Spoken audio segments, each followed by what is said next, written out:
Thank you for tuning in to the Practical Preservation Podcast. Please take a moment to visit our website, practicalpreservationservices.com, for additional information and tips to help you restore your historical home. If you've not done so, please subscribe to us on iTunes, Stitcher, or SoundCloud, and also like us on Facebook. Welcome to the Practical Preservation Podcast, hosted by Danielle and Jonathan Kepperling. Kepperling Preservation Services is a family-owned business based in Lancaster, Pennsylvania, dedicated to the preservation of our built architectural history for today's use as well as future generations. Our weekly podcast provides you with expert advice specific to the unique needs of renovating a historic home, educating by sharing our From the Trenches preservation knowledge and our guests' expertise, balancing modern needs while maintaining the historical significance, character, and beauty of your period home.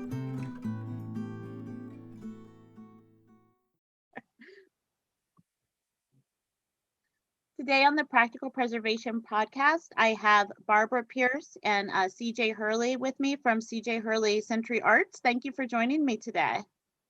Thank you. Thanks for inviting us. Yeah. So tell me a little bit about your backgrounds.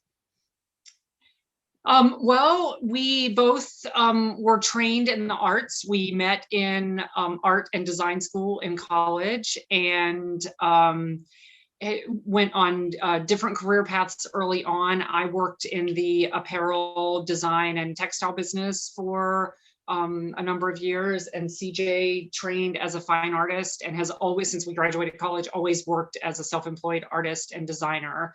And then in 2004, after a number of years of collaborating, we pretty much always collaborated, but after a number of years collaborating and talking about different ways that we could work together, we took the scary leap of me leaving a corporate design career and joining CJ in the business that had become CJ Hurley Century Arts. And so we've built our business from there, Yes. Working in, really design, decorating, preservation, art. We kind of cross a lot of lines, I guess. Yeah. I think that's really interesting. I don't know if you're familiar with Allison Hardy, the Window Woman of New England. She also has a textile background. So that's interesting to me that now you're the second person that I know that has that in the preservation world. Oh, interesting. Yeah. I don't think that we know her, although we do know window people around the country, but Yeah. I'd be interested in looking her up and knowing more about her background. Oh, yeah. We actually were just, we were just talking about how so many window restoration people are women. And Yes, and I love that. Yeah, I do too. And we've talked about that some too. And I think, and this is just my theory, I don't have like any proof, but I think it's because it's accessible and there's not like a heavy physical requirement for it. So you can, you can take windows in and out, you can, take them back to the shop, but you don't have to lift heavy things like beams and things like that. Not that all restoration work is heavy, heavy construction, but I think it just feels a little bit more accessible. I don't know. That's my theory. It might also have something to do with personality and an aptitude for patience. True. Yeah. You need, and you have to be, it's very repetitive. So you have to be very detail oriented for, and in it for the long haul. Right. Yeah, absolutely. So what drew you into preservation? I love that you both have an art background. I find that like our best employees typically have art backgrounds too. So what drew you? Yeah, what drew you into preservation? Well, we both grew up in old houses, and then we lived in old houses when we were in college. So we've kind of had this whole through line of exposure to older residential architecture. And then really, I think what got us moving towards preservation was becoming old house owners ourselves. And then, there was a curious kind of thing that happened where my studies in art were starting to lean more towards an architectural interest, especially those movements like the arts and crafts movement, like the Art Nouveau, where there was a marriage between art and architecture, and they weren't separated. And then a number of the nation's significant preservation conferences started happening near to us. Okay. And Barbara was starting to consider career change at that time. And so we started investigating the preservation circles. Yeah. That's interesting to me. It's, were you gonna say something? No, you go ahead. Oh, I was But just in a gonna say nutshell, I think that it's okay. You're good. Keep talking. I have to work really hard to not talk. In a nutshell, I think that like so many people that get involved with preservation, it's through their own ownership of an old building. And that's really what leads you there, trying to get an understanding of what's the right thing to do. Yeah, I agree. Yeah, I agree. And I actually do hear that a lot when I ask that question, or growing up in an older home, or having been exposed to those things as children. So I was just going to make my commentary on the arts and crafts style. I think that, it really was a marriage of, traditional craftsmanship and art. And it was kind of a reaction to the Victorians and their mass production. And people don't realize that most of that, gingerbready and that fancy molding was being mass produced, which is how they could, make it inexpensively that people could afford it. And so I think that undertone has always been there in the preservation community too, trying to retain the traditional building, even if it's not in the arts and crafts style. Right. Yeah.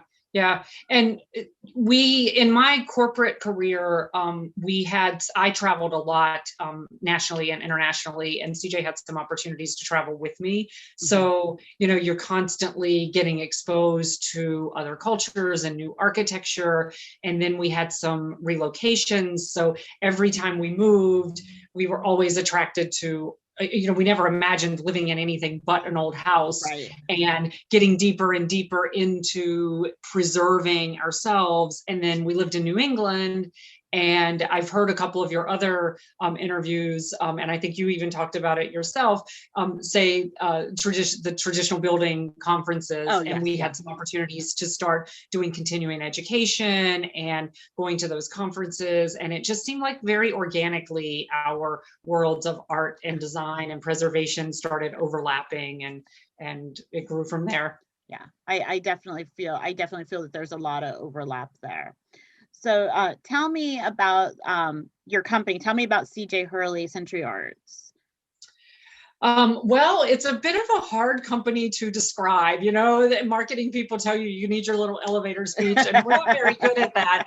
That's okay. You can just throw it all at me. Our business has grown really over time to be really a representation of our collective individual and collective experiences and expertise.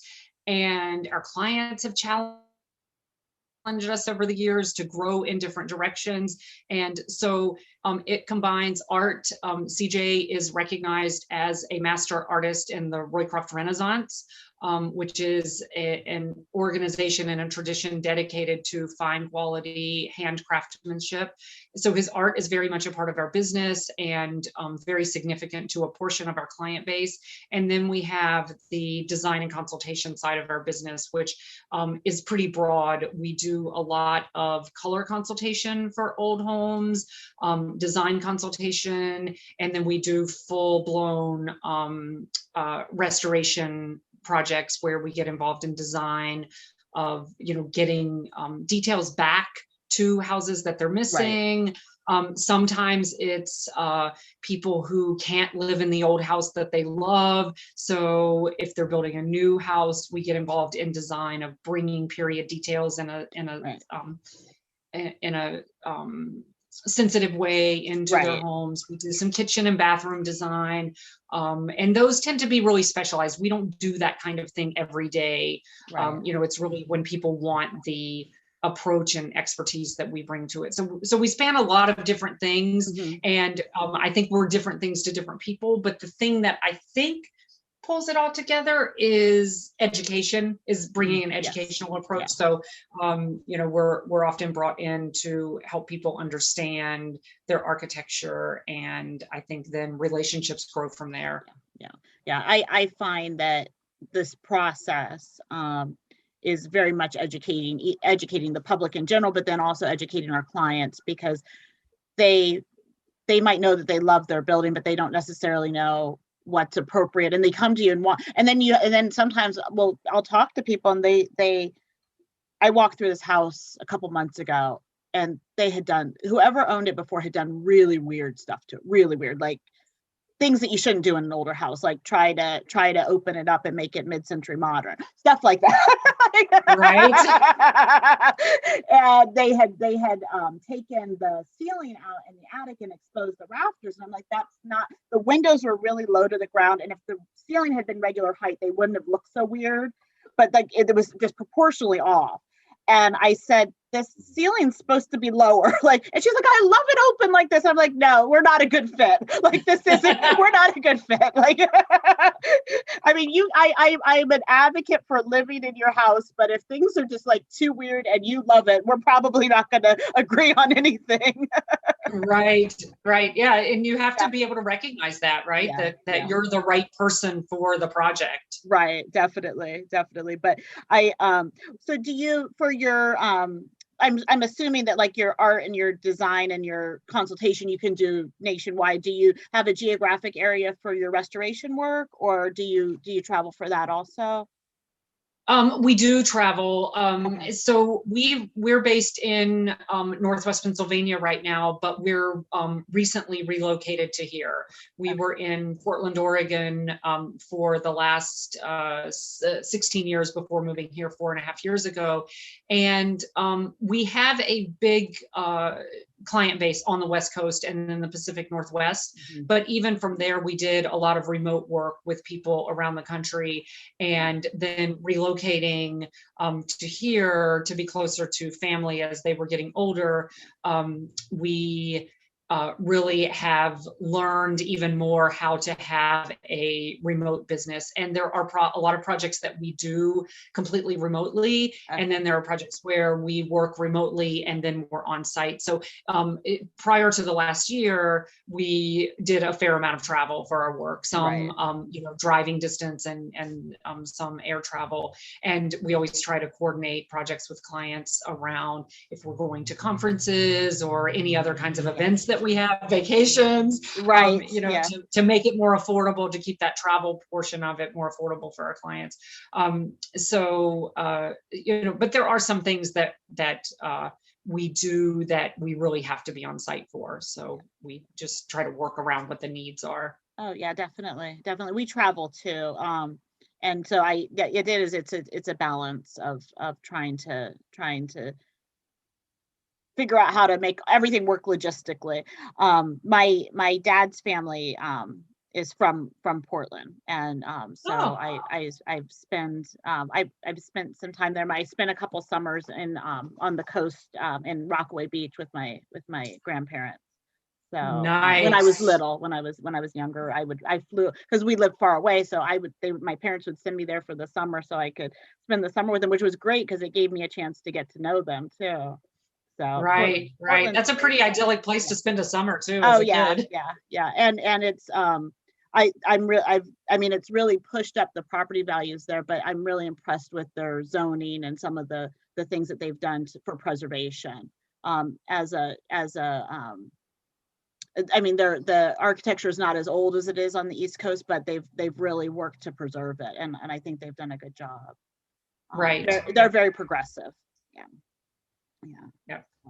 Do you mostly work for homeowners then? Is that your primary client base?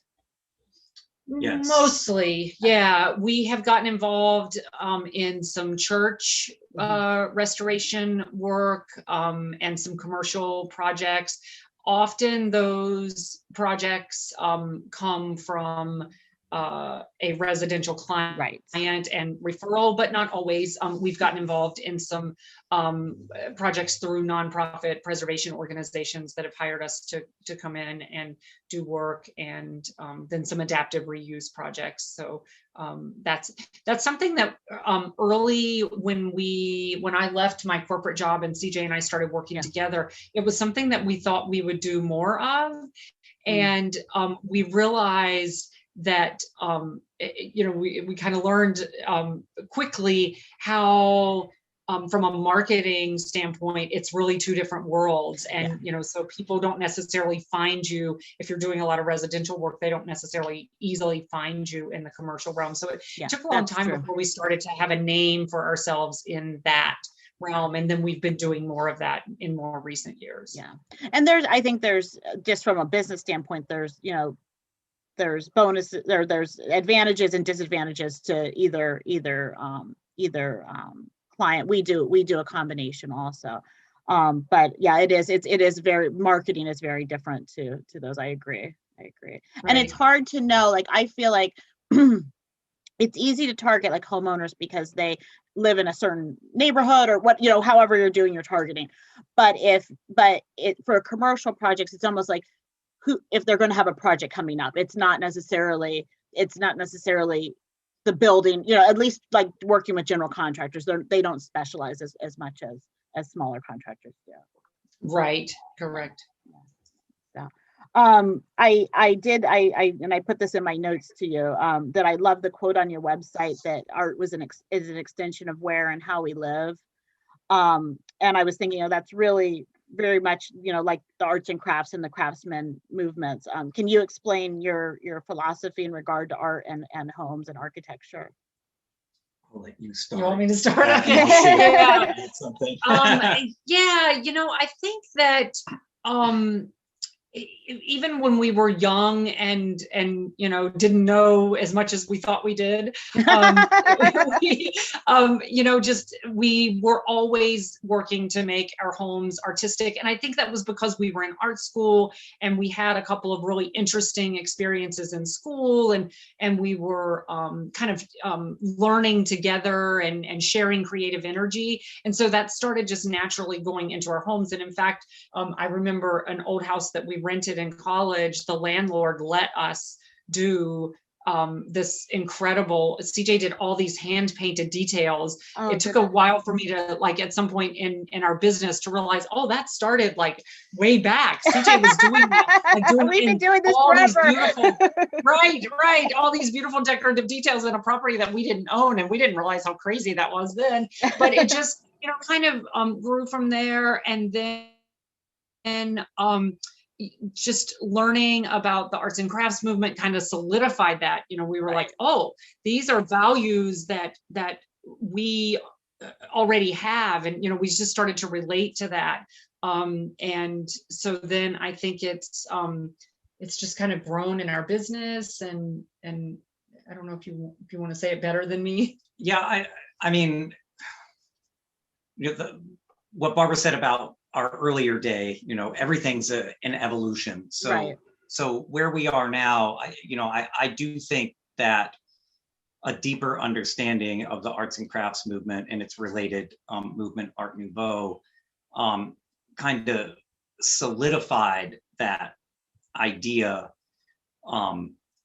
where there's not a real separation of art and life and art from architecture, because it just from that historical standpoint, it was the one period in architectural history where the arts were united with architecture. Most of the architects that worked at that time were artist-trained architects.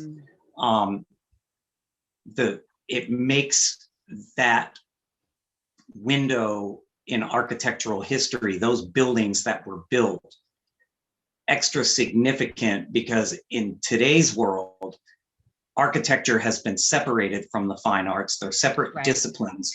You no longer go to an art school that has an architecture department within it. You go to architecture school, and the art students go and learn how to paint and draw. Yeah. And there's just a real sensibility to those buildings that you don't find in other types of architecture, even though I'm not saying that the other types of architecture aren't significant, right? But there is an aesthetic value difference, and there's definitely a very careful discernment that was intentionally modulated by these people in creating a real true sense of human scale to the architecture and its functionality. You know, they saw these things as kind of art machines. But I agree. I agree. The scale, I had never thought about that before. That gives me a new perspective. But it's true, they were all scaled to be human size. You know, not massive, huge buildings. You know, that's very true. Right. Yeah. Yeah. Yeah. And even if they were on a grander scale, there was a real regard for human proportion. Right. Yeah. Yeah. So. Yeah. And early in our careers, when CJ was working really primarily as a fine artist and doing some design work, he was working very much at doing controversial, sometimes contemporary, very contemporary art. But there was always a lot of symbolism, and you know, he was dealing with social issues and gender issues, and but you would always see architecture and nature and, you know, all these other things come into his art.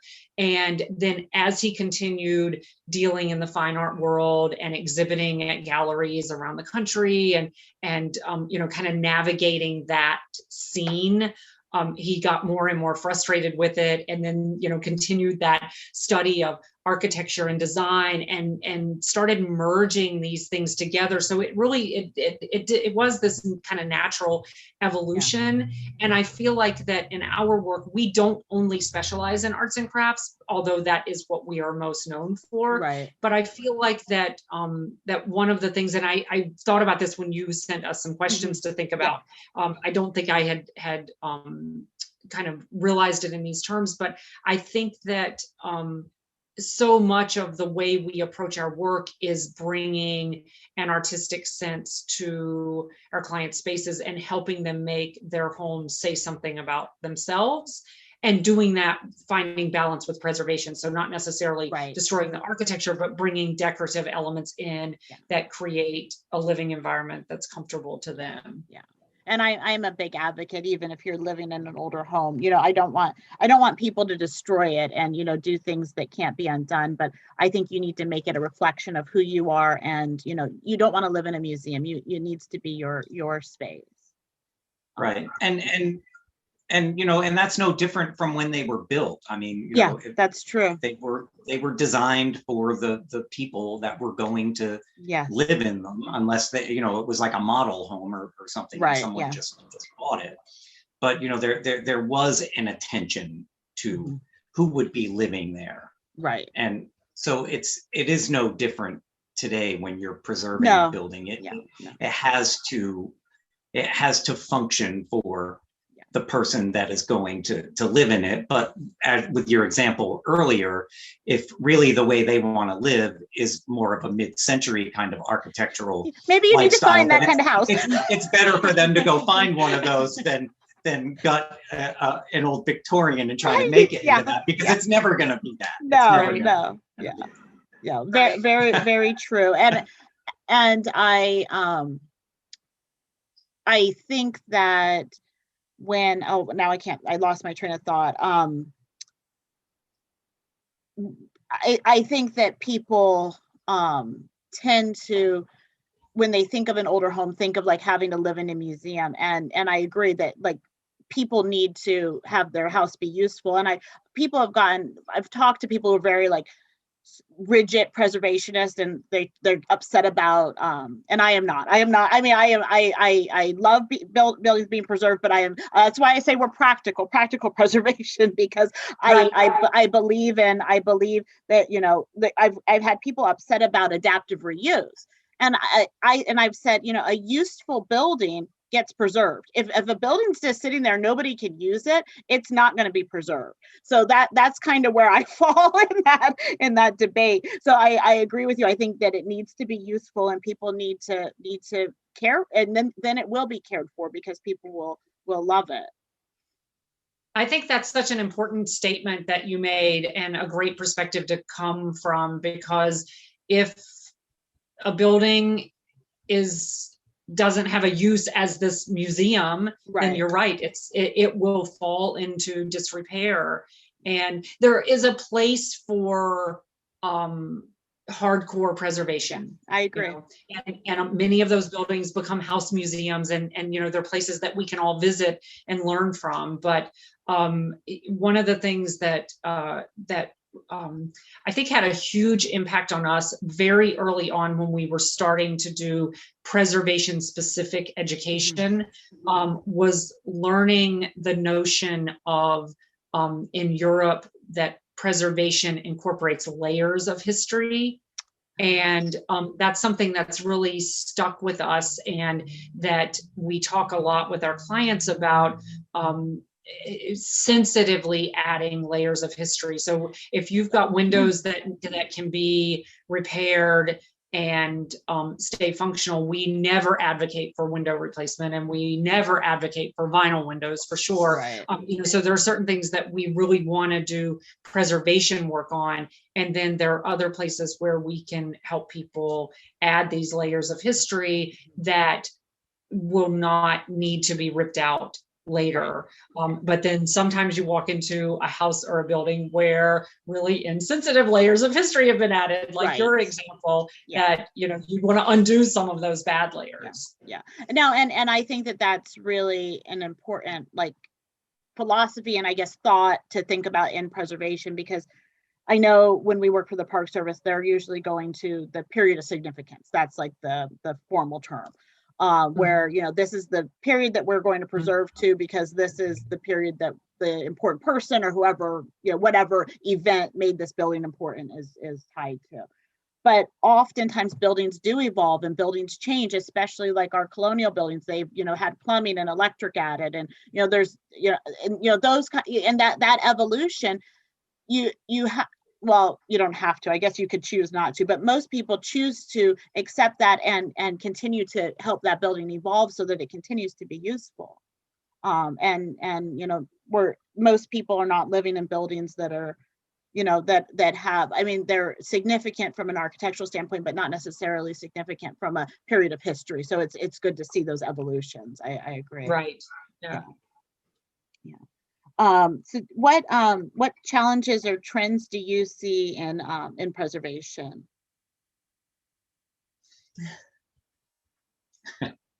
I think the challenge in preservation is combating trends. Oh. I mean, I really do, because it's trends and disposable culture that usually drive people to want to change their piece of architecture from the get-go. You know, this looks old and stodgy. Let's make it look modern and new. And you know, I think it's interesting, because I think even within historic preservation, there's trends. You know, one of the first significant ones in America was the revival of the Victorian age. And then that kind of gave way to this thrust of interest in the arts and crafts movement. And then somehow that's jumped over Art Deco and other things and just jumped to mid-century modern. This was kind of the wave. It went Victorian arts and crafts, mid-century modern. Yeah. But I remember during the height of the arts and crafts revival, watching programs on HGTV where they were advocating to people to give their mid-century ranch an arts and crafts makeover. Oh my goodness. Now that's good for the arts and crafts revival, but that's not good Right. for the mid-century ranch. And now I am sure today, we're talking probably 20 years later, that those mid-century ranches that were given those arts and crafts makeovers Right. are now, that is all being torn off, thrown away into the landfill, which is not a good thing. No. And they're taking them back to what they were when the Right. Yeah. arts and crafts people went in there and tried to give them the makeover. I mean, these are, we are challenged by trends in general, but we're even challenged by trends that we might inspire.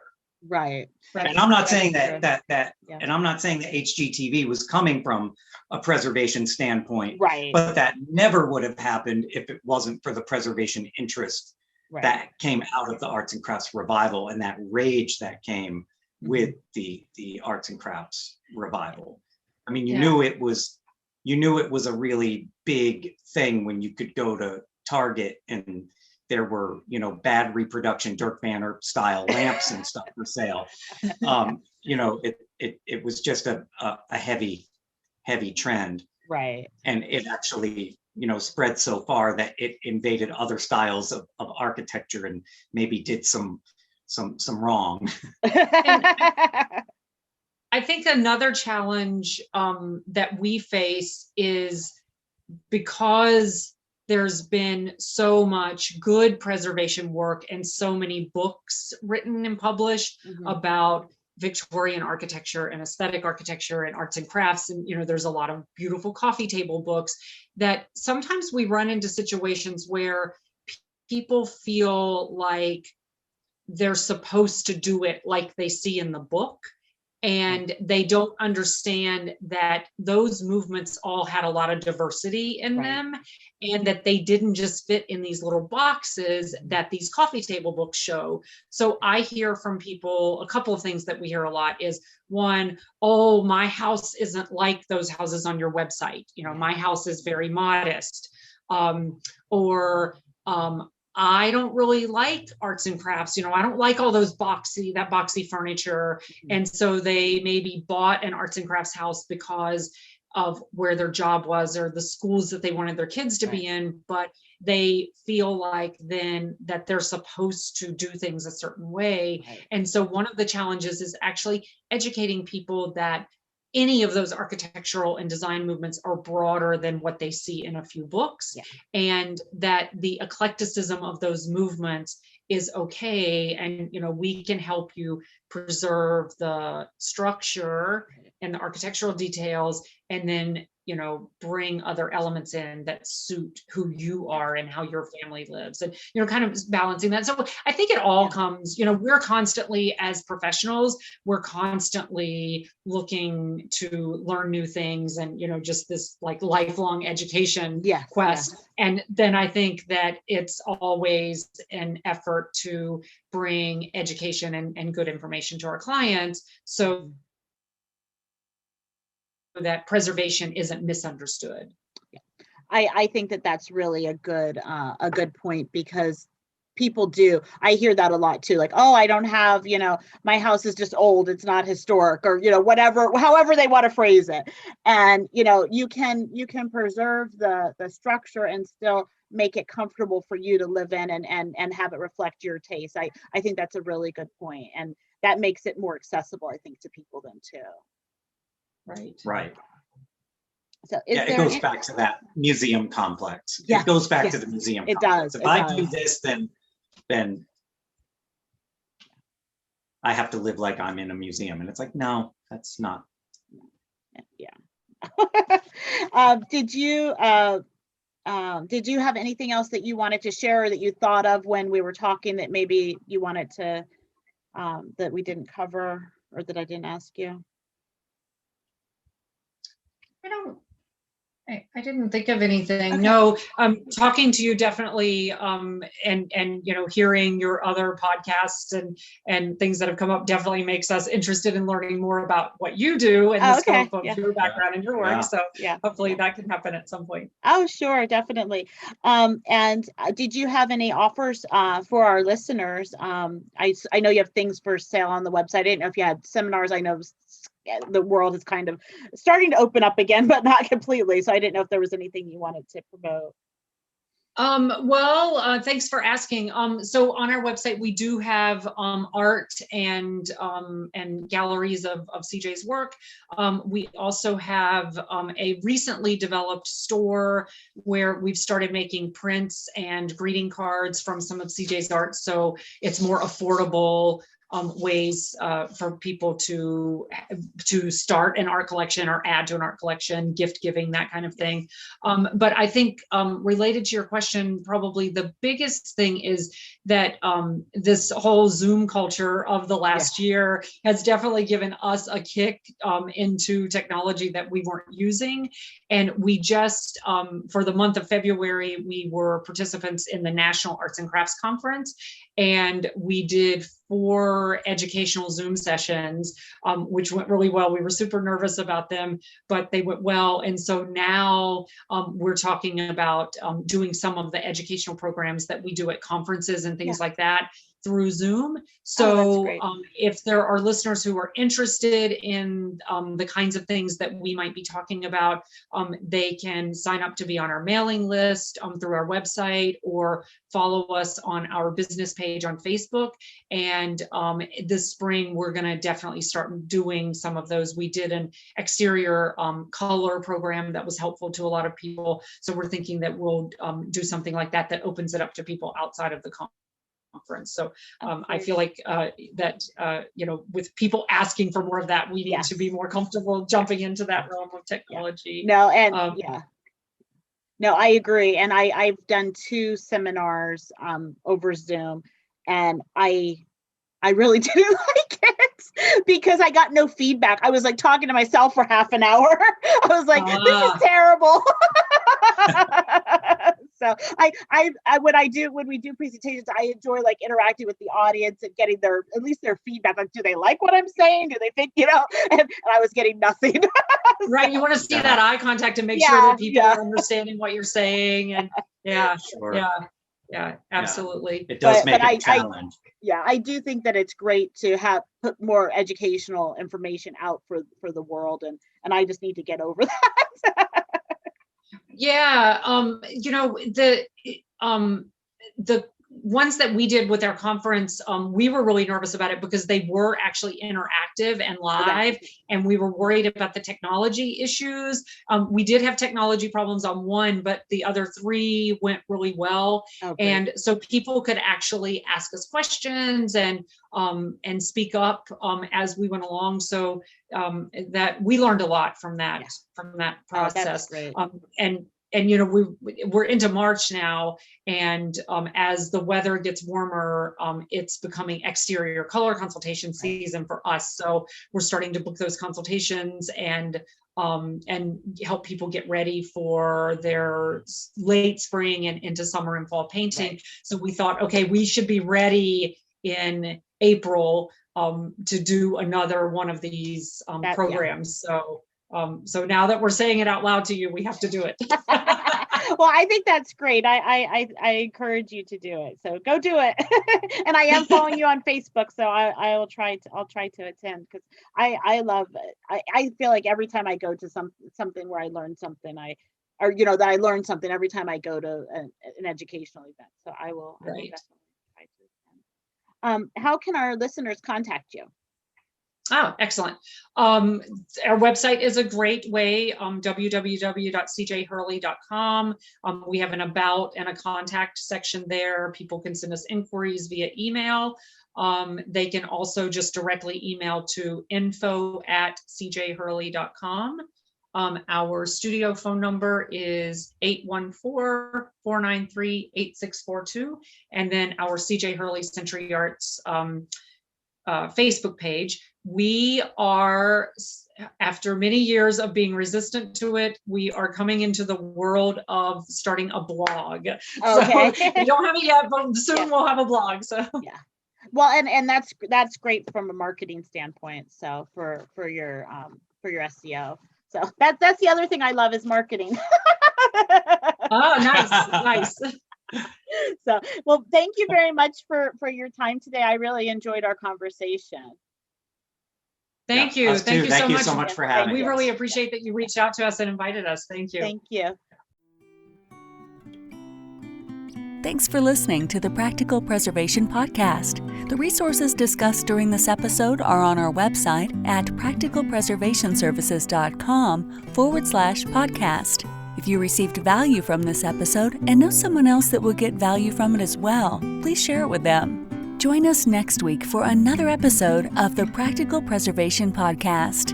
For more information on restoring your historic home, visit practicalpreservationservices.com.